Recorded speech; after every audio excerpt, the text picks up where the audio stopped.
Cinta pertama sang Presdir. Bab 084. Kau dengar, sayang, ayah dan bunda meminta kita untuk pulang. Dan setelah itu aku harus kerja lembur rupanya. Zidan menyenggol pinggang Via hingga wanita itu sedikit terpental. Pria itu menampilkan senyuman menggodanya. Astaga, ya ampun, Via tak mampu berkata-kata. Ia hanya bisa menutupi wajahnya dengan kedua tangannya. Ia sudah tidak tahu mau diletakkan di mana wajahnya saat ini. Obrolan vulgar ini harus segera dihentikan, pikir Via. Ayo Zidan, sebaiknya kita pulang sekarang. Ayah, bunda, kami pamit dulu. Besok kami akan kembali lagi. Via membungkuk hormat kepada mertuanya lalu berjalan sambil menarik paksa tangan suaminya.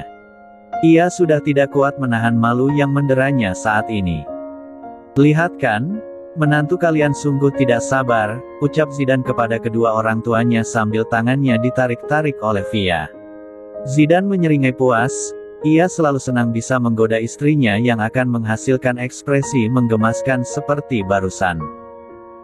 Kau lihat, sejak kapan putra sulungmu begitu mahir menggoda wanita, ucap Tuan Dion pada istrinya. Ya, kurasa hal itu terjadi hanya kepada Via, jawab Nyonya Rima. Lalu keduanya tersenyum damai ke arah punggung sepasang pengantin baru yang mulai menghilang di balik pintu kamar itu. Senja datang, siang menghilang. Teduhnya karena langit biru mulai berhias semburat jingga pada permukaannya. Farah baru saja turun dari taksi yang berhenti tepat di depan rumahnya berdiri. Rumah sederhana dengan sedikit halaman di depannya. Dengan langkah gontai ia berjalan ke arah pintu rumahnya. Ia mengetuk pintu itu perlahan, lalu keluarlah seorang wanita parubaya yang merupakan ibunya. Ada apa dengan matamu, nak? Kau habis menangis? Namanya adalah Ibu Asih. Ia mengusap lembut pipi putri sulungnya. Aku baik-baik saja, Ibu. Ayo masuk, tidak baik Ibu terlalu lama di luar, Sarah berkilah lalu mengalihkan pembicaraannya. Ia belum siap menceritakan apa yang terjadi hari ini pada ibunya. Mandilah, setelah itu kita makan malam bersama. Ibu Asih merangkul putrinya seraya membawanya masuk ke dalam rumah. Di mana Sandi, Bu? Tanyanya setelah menutup pintu. Dia sudah bekerja sekarang menjadi pelayan di salah satu restoran cepat saji, tutur Ibu Asih. Ada nada gembira terselip di sana. Benarkah? Wah, aku belum mengucapkan selamat kepadanya. Sedikit rasa gembira menghilangkan kesedihannya yang ia rasa sejak tadi. Kau bisa memberinya ucapan selamat nanti saat dia pulang. Sudah? Lebih baik sekarang kau mandi, sana. Ibu menunggumu di dapur ya. Ibu Asih mengusap kepala putrinya dengan penuh kasih sayang. Baiklah, Farah tersenyum lalu masuk ke dalam kamarnya. Brak. Setelah pintu kamar itu ditutup, menghilang pula senyum yang baru saja Farah tampilkan untuk ibunya. Ia sungguh belum siap menceritakan tentang bagaimana perasaannya saat ini. Kekalutan yang ia rasakan, kesedihan yang mendalam, hal itu harus ia rasakan lagi kali ini. Farah langsung membenamkan wajahnya pada bantal kesayangannya. Lalu ia berteriak histeris di sana sambil ia tekan bantal itu ke wajahnya. Dan hasilnya, teriakan itu tak terdengar, hanya terdengar di telinganya seorang. Farah mengangkat wajahnya yang berderayan air mata. Ekor matanya menangkap sebuah bingkai foto di mana di sana terdapat foto dirinya yang masih remaja sedang bersama dengan mendiang ayahnya. Tangannya bergerak mengambil foto itu dan memeluknya erat. Lalu ia meneruskan lagi tangis pilu yang belum ia tuntaskan akibat insiden pagi tadi. Ayah Farah telah meninggal dunia sejak ia 10 tahun lalu. Mereka sangat dekat, bahkan ayahnya sudah seperti teman bagi Farah. Maka dari itu, saat mendengar kabar bahwa ayahnya telah meninggal dunia, Farah yang saat itu sedang bersekolah langsung berlari tanpa peduli tentang izin atau bahkan tasnya yang masih tertinggal di kelasnya. 1 bulan ia mengurung diri di dalam kamarnya, karena Farah merasa begitu kehilangan ayah sekaligus sahabatnya. Ayah, apa yang harus aku lakukan? Ucapnya lirih sambil terus menangis. Kenangan buruk yang menimbulkan sedikit trauma beberapa tahun lalu kembali hadir. Farah merasa tak mampu menahan diri saat ini. Hatinya terlalu sedih dan sakit untuk ia tanggung sendiri. Alasannya untuk tetap sendiri tanpa seorang kekasih adalah karena kenangan pahit itu. Kalimat-kalimat menyakitkan itu masih ia ingat baik-baik di dalam benaknya. Dan Farah tak dapat melupakan kenangan itu begitu saja. Rasanya ia ingin bercerita dengan Via untuk mengurangi bebannya. Tapi, sejak awal Farah tak pernah mengangkat kisah ini ke permukaan kepada Via. Ia bahkan merasa tak sanggup mengucapkan ceritanya. Rasanya terlalu pedih untuk ia ingat lagi pada masa sekarang ini. Tapi dengan kejadian tadi pagi, sesuatu yang tidur dalam benaknya itu kembali bangkit dan mengusik hidupnya. Lalu tiba-tiba Farah menjerit histeris di kamarnya. Lalu tiba-tiba Farah menjerit histeris di kamarnya. Ibu Asih yang sedang menata makanan di dapur pun menjadi terkejut. Ia tak mempedulikan lagi pekerjaannya di dapur saat ini. Refleks ia lempar sendok yang ada di tangannya begitu saja. Lalu dengan wajah panik, ia berlari menuju kamar putrinya. Dor, dor, dor. Berulang kali Ibu Asih mengetuk keras pintu kamar putrinya yang terkunci dari dalam itu. Dan setiap kalinya tak mendapat jawaban dari dalam sana. Hanya suara jeritan isak tangis yang membahana terdengar sampai ke ruang keluarga. Farah, ada apa denganmu, nak? Tolong buka pintunya, entah itu sudah panggilan yang keberapa. Tapi Ibu Asih tidak akan menyerah. Setelah sekian lama, Farah baru menangis seperti ini lagi hari ini. Hal itu sungguh membuat naluri keibuannya merasa tersayat-sayat. Farah, ibu mohon keluarlah.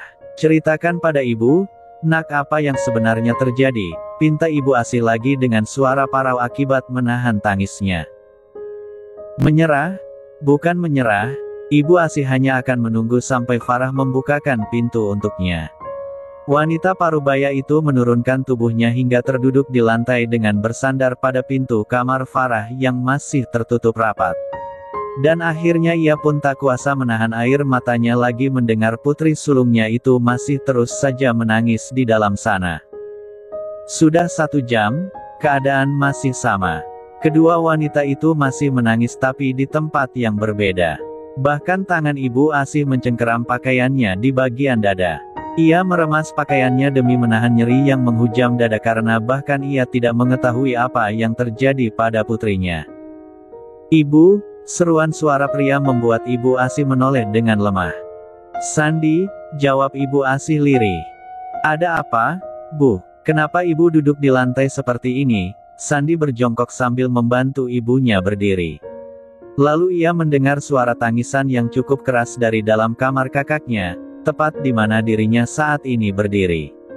Ia berspekulasi bahwa ibunya menunggu Farah membuka pintu untuk mendengar alasan kakaknya itu menangis seperti ini. Tapi apa yang membuat kakak jadi begini, gumam Sandi dalam hati.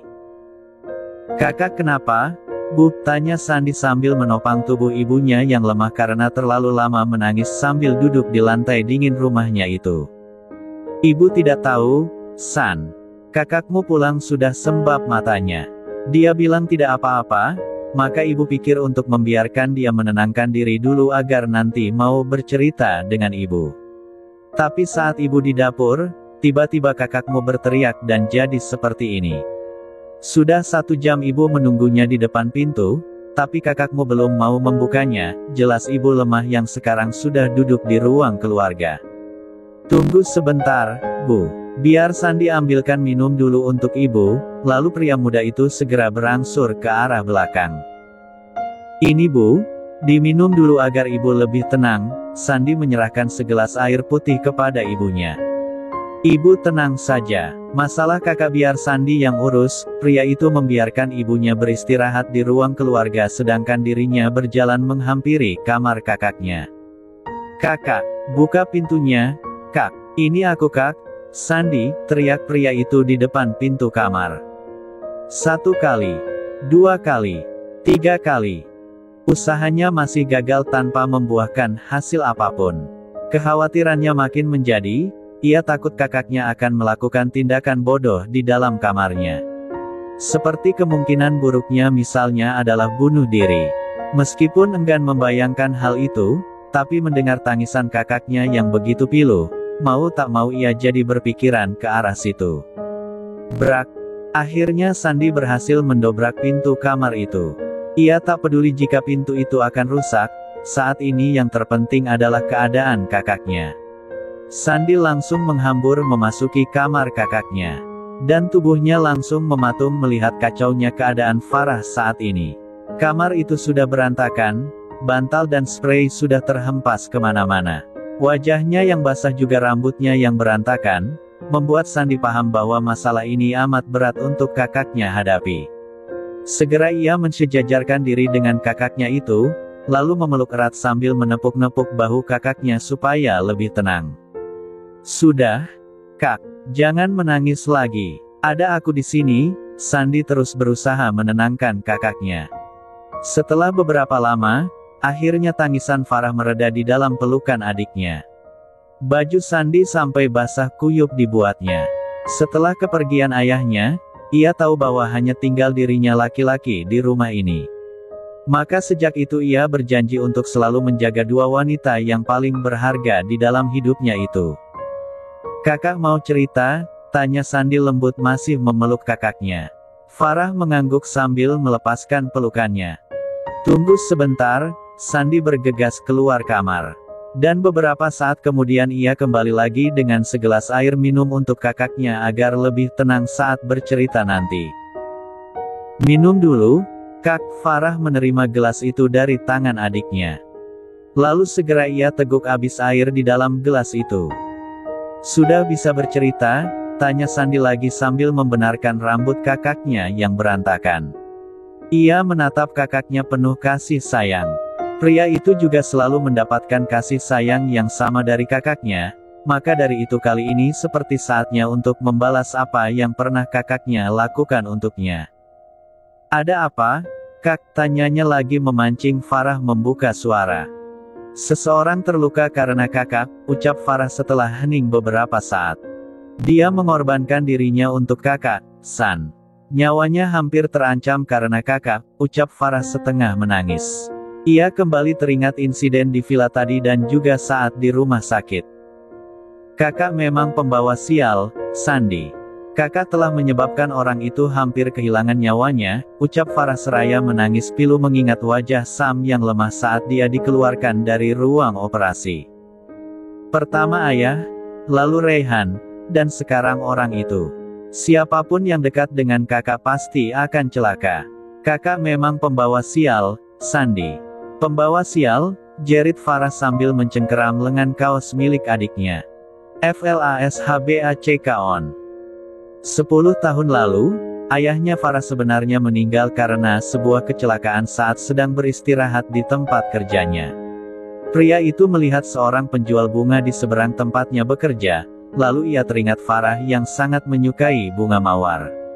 Maka dengan semangat ayahnya segera menuju penjual bunga itu. Ayah Farah membeli setangkai bunga mawar merah bermaksud untuk ia berikan kepada putrinya itu. Tapi saking semangatnya ia tak melihat ke kanan dan ke kiri saat menyeberang jalan, hingga akhirnya kecelakaan itu tak terhindarkan. Ayah Farah tertabrak sebuah mobil yang melaju cukup kencang. Tubuhnya terpental dan kepalanya membentur trotoar hingga mengeluarkan darah yang tidak sedikit. Dan ayah Farah pun dinyatakan meninggal di tempat. Setelah kepergian ayahnya, Farah sempat mengurung diri di kamarnya selama sebulan hingga bahkan ia tidak bersekolah. Farah sempat mencuri dengar pembicaraan rekan ayahnya dengan ibunya di ruang tamu saat berkunjung ke rumahnya. Ia mendengar kronologi kematian ayahnya dengan jelas. Maka dari itu Farah jadi menyalahkan dirinya sendiri atas kematian ayah yang sekaligus ia anggap sebagai sahabatnya itu.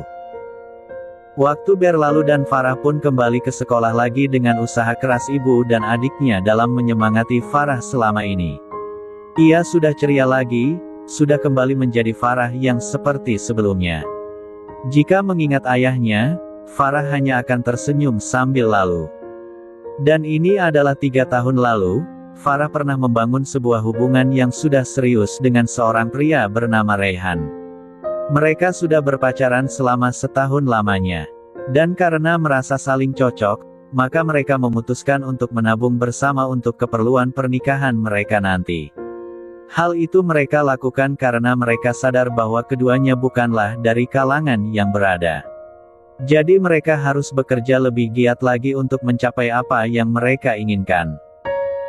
Baik keluarga Farah maupun keluarga Raihan sudah mengenal satu sama lain. Mereka sudah menyatakan keseriusan mereka di hadapan keluarga masing-masing.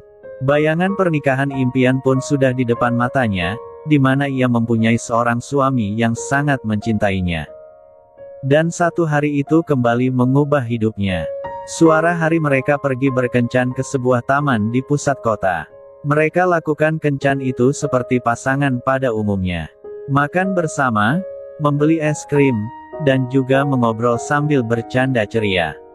Tiba-tiba kegaduhan terjadi di tempat yang tak jauh dari mereka. Ternyata ada seorang pencuri yang sedang dikejar-kejar oleh pihak keamanan. Pencuri itu membawa tas jinjing kecil di tangan kirinya dan sebuah belati di tangan kanannya. Ia berlari sambil sesekali menoleh ke arah belakang di mana para petugas keamanan masih mengejarnya. Pencuri itu tanpa sengaja menabrak Farah dan Raihan dari belakang. Lalu karena panik, pencuri itu menjadikan Farah sebagai sandera. Ia menodongkan belatinya pada leher Farah. Dan kepanikan itu menular kepada para petugas keamanan dan pengunjung lainnya, juga kepada Raihan tentunya. Mereka sempat bernegosiasi agar Farah dilepaskan dari tangannya. Pencuri itu hanya meminta untuk tidak ditangkap. Ia meminta kepada para petugas keamanan dan yang lainnya untuk membiarkan pergi begitu saja dari sana, maka ia akan membebaskan Farah juga. Demi mengelabui pencuri itu akhirnya mereka mencapai kesepakatan. Perlahan Raihan mendekat untuk meraih Farah dari tangan pencuri itu. Dengan perlahan pula si pencuri melepaskan tautan belatinya pada leher Farah. Tapi tak dinyana, seorang petugas keamanan berusaha menyergapnya dari arah belakang. Si pencuri berusaha menarik kembali Farah ke dalam dekapannya. Hingga akhirnya si pencuri dan Raihan melakukan aksi tarik-menarik dengan tubuh Farah. Raihan berusaha melindungi Farah dari belati yang dilayangkan ke udara oleh pencuri itu ke arah tubuh Farah. Jelep. Belati itu akhirnya malahan menusuk ke arah perut Raihan. Dan si pencuri pun bisa dilumpuhkan oleh pihak petugas keamanan karena sempat tertegun sendiri lantaran belum bisa percaya bahwa dirinya telah menusuk seseorang. Raihan pun ambruk ke tanah. Farah langsung menangis histeris melihat kejadian ini. Untungnya sebuah mobil ambulans segera datang dan membawanya ke rumah sakit. Selama di perjalanan, Farah terus menangis lantaran darah terus saja mengalir dari perut Raihan. Wajah pria itu sudah pucat pasi. Farah tak mampu menutupi kekhawatiran dan ketakutannya saat itu. Tangannya yang gemetar ia usahakan untuk terus menggenggam tangan Raihan untuk memberinya sedikit kekuatan untuk bertahan. Tapi sayangnya, nyawa Raihan tak tertolong sesaat sebelum mereka sampai di rumah sakit. Setelah beberapa lama, akhirnya pihak keluarga Raihan sampai di rumah sakit itu. Kedua orang tuanya sangat terpukul dengan kepergian Raihan yang mendadak ini. Terutama bagi mamanya, Raihan adalah putra sulung dari 3 bersaudara. Bisa dibilang dia merupakan harapan terbesar orang tuanya untuk memperbaiki kehidupan keluarganya secara ekonomi. Maka dari itu, rasa kehilangan terasa amat besar dirasakan oleh keluarganya itu. Kenapa harus putraku yang pergi? Kenapa tidak kau saja? Teriak mamanya Raihan dengan nada benci ke arah Farah yang masih menangis di seberangnya. Sabar, Ma, sabar. Jangan berbicara seperti itu. Tidak baik didengar orang. Papa Raihan berusaha menenangkan istrinya yang sedang histeris itu. Biar semua orang tahu. Gara-gara dia, Raihan membatalkan rencananya kuliah lagi ke luar negeri dan lebih memilih untuk menikahi wanita ini. Harusnya dia bisa melanjutkan kuliahnya lalu menjadi orang sukses esok hari. Jika saja Raihan tidak bertemu dengan wanita ini, mungkin putra kita akan menjadi orang yang lebih sukses, tutur mamanya dengan nada sebegitu bencinya kepada Farah. Mama, ucap Farah lirih. Ia lipat bibirnya dalam-dalam sambil menahan tangisnya yang hendak keluar lagi. Jangan panggil aku mama, aku bukan mamamu. Gara-gara kau Raihanku meninggal. Dasar kau wanita pembawa sial, jerit Mama Raihan sambil menangis histeris. Sudah, Ma, sudah. Suaminya yang masih setia mendampingi berusaha membuat istrinya itu berhenti bicara. Karena semua orang yang melewati lorong rumah sakit itu mulai melihat ke arah mereka. Farah sudah tidak kuat lagi. Tangannya mencengkram pakaiannya di samping kanan dan kirinya. Wajahnya mulai basah kuyup oleh air mata. Ia tak dapat menyangga ucapan mamanya Raihan karena memang benar adanya, bahwa kekasihnya itu meninggal karena berusaha melindungi dirinya. Ia hanya bisa menerima semua ucapan mamanya Raihan dengan hati yang bertambah hancur.